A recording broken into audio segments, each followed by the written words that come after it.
அத்தை, இந்த கடையில தான் மளிகை பொருள் ரொம்ப தரமாவும் நியாயமான விலையிலும் இருக்குமா அத்தை?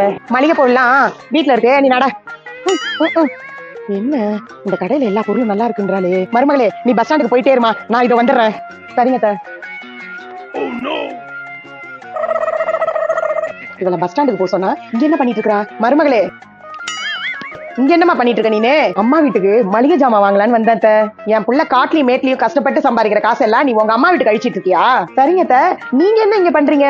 நானாமா என் பொண்ணுக்கு கொஞ்சம் மளிகை ஜாமான் வாங்கலான்னு வந்தம்மா. என் புருஷன் கஷ்டப்பட்டு சம்பாதிக்கிற பணத்தெல்லாம் நீங்க உங்க பொண்ணுக்கு போய் அழிச்சிட்டு இருப்பீங்களா? மருமகளே, நம்ம 2 பேரும் இப்படி சண்டை போட்டுட்டு இருந்தோம்னா பஸ் போயிடுமா? சரி சரி, நீ உங்க அம்மா வீட்டுக்கு வாங்க, நான் என் பொண்ணுக்கு வாங்குறேன். சரிங்க அத்தை. இவங்க கிட்ட பட்டை, கிராம்பு, ஏலக்காய் எல்லாமே ஹோல்சேல் ரேட்ல கிடைக்கும். சொந்தமா இவங்க கார்டன் வச்சிருக்காங்க. நீங்களும் ஆர்டர் போடணும்னா டிஸ்பிளேல அவங்களுடைய கான்டாக்ட் டீடைல்ஸ் இருக்கு, நீங்களே ஆர்டர் போட்டுக்கலாம். மருமகளே, ஒரு வழியா நல்ல தரமான பொருளா வாங்கியாச்சு. ஆமா அத்தை.